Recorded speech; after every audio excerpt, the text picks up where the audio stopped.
Kính thưa quý vị, chúng tôi là Phan Quang Trọng, người bên cạnh chúng tôi là bà Ann Bowody, là một vị luật sư và là sáng lập viên của tổ chức Jubilee Campaign, một tổ chức tranh đấu cho tự do tôn giáo và đặc biệt là quan tâm rất nhiều đến tình hình tự do tôn giáo tại Việt Nam. Hello, Ann. Hello. Good morning. Wonderful. Good morning. It's great to see you. And where did you have ever, involved in the helping the religious prisoner of conscience in Vietnam? Thank you for that question. It's been literally more than 30 years. Wow. Back in the late 1980s, I became involved with Jubilee Campaign while I was still in law school. Yeah. I'm a lawyer. And at that time, the ministry called Jubilee Campaign, which is based in the UK, was undertaking prisoners of conscience Right. who were located in Vietnam. Mm-hmm. And so that's how I became understanding that this was happening in Vietnam. And I started the US branch of Jubilee Campaign Right. while I was still in law school. Right. And so it was an opportunity to understand the situation in Vietnam for religious persons there, particularly Christians. Those Mm-hmm. were our main focus. Mm-hmm. Our Christians that were arrested, Mm-hmm. jailed, and held prisoner for various alleged violations, Mm-hmm. but really we knew that they were in prison because they were prisoners of conscience, being believers and not willing to be registered or not willing to be subject to the Vietnamese government officials in the practice of their faith, in their love of Jesus Christ and their desire to worship Jesus Christ. And so that was happening, as I said, the late 1980s. Then in the year 2000, I took a congressional delegation. Mm-hmm. Our nonprofit, Jubilee Campaign, went to Vietnam with Congressman Joe Pitts and wow. David Alton, Lord Mm-hmm. David Alton. We took them both to Vietnam.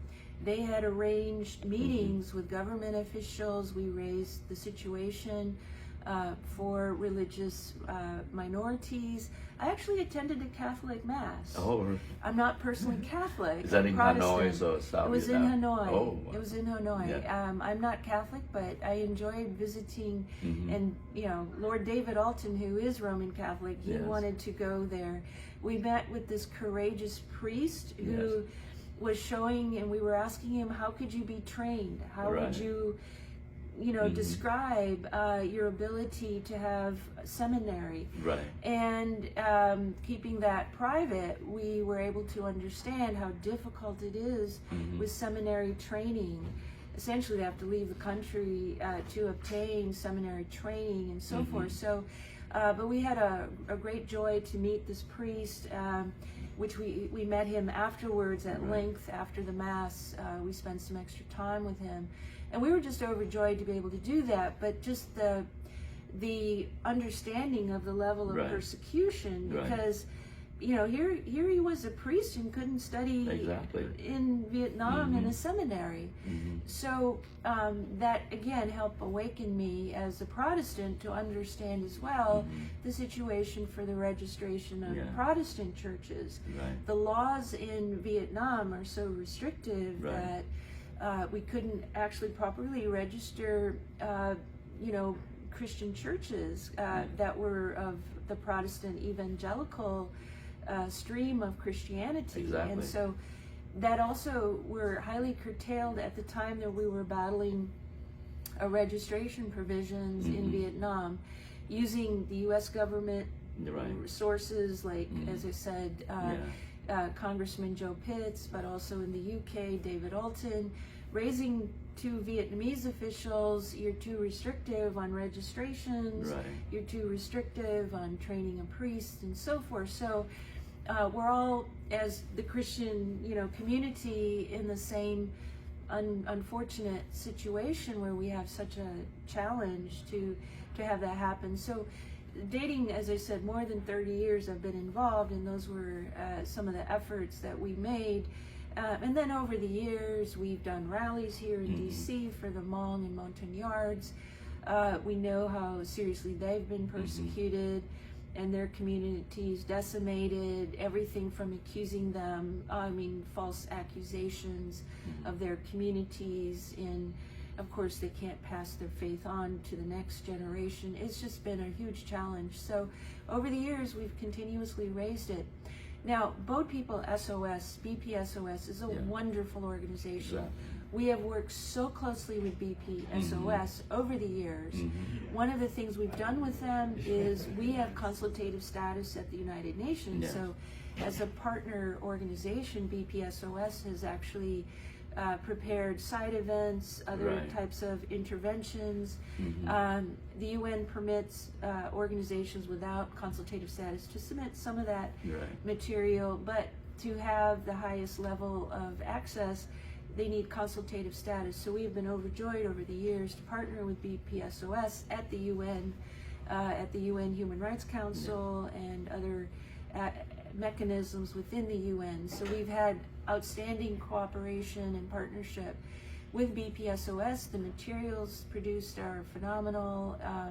The information gathered, we share that again with United Nations mechanisms, such as the Special Rapporteur on International Religious Freedom, such as some of the other mechanisms where indigenous groups are their plight is raised with Montagnards and Hmong, and so we're able to do that as an organization ministry.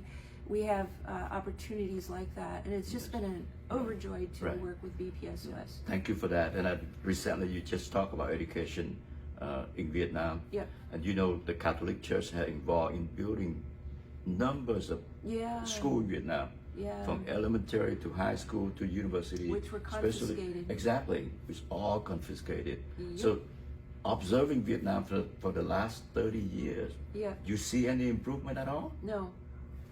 See, That's I don't true. see improvement. And this is why I do think that Vietnam ought to remain on the list of the countries of particular concern.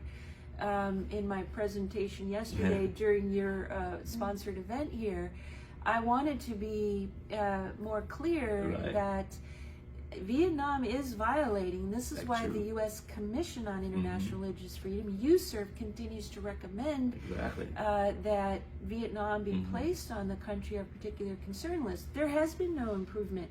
They promised to then Ambassador John Hanford, the Earth Ambassador of the United States government back in 2006, they promised that they would not, continue to oppress religious minorities, and yet after they were removed off the list, they backpedaled and have failed to fulfill their promises, and yet the State Department regrettably has not held them accountable. And so we as civil society need to hold them accountable, and that's what we're doing here.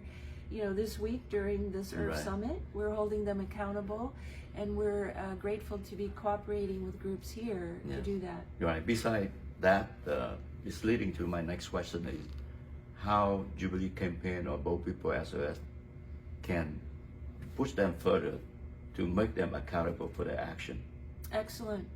We need to be continuing to engage with the U.S. government, but also European governments. We need to raise this, for instance, with the UK.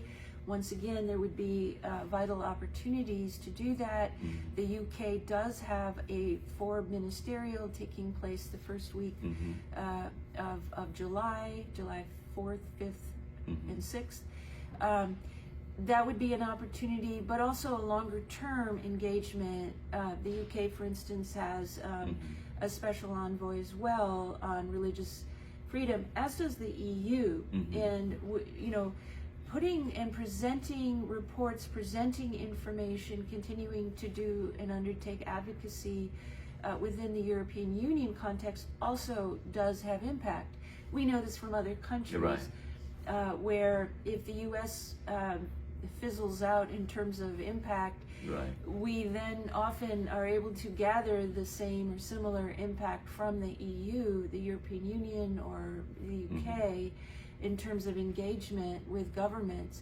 And so we need to be more broad-based in continuing to undertake the advocacy. And as I said, with BPSOS, it's been an outstanding opportunity to engage with the UN, and I definitely want to continue to do that because I do believe it has traction. There was a BPSOS report last winter, I think last fall, Right. where there was actually some favorable changes by the Vietnamese authorities towards Hmong villages, allowing Right. registrations. Yes. If I recall, the issue was at one point unable to register, and then suddenly they were permitted to register within some village context amongst the Hmong.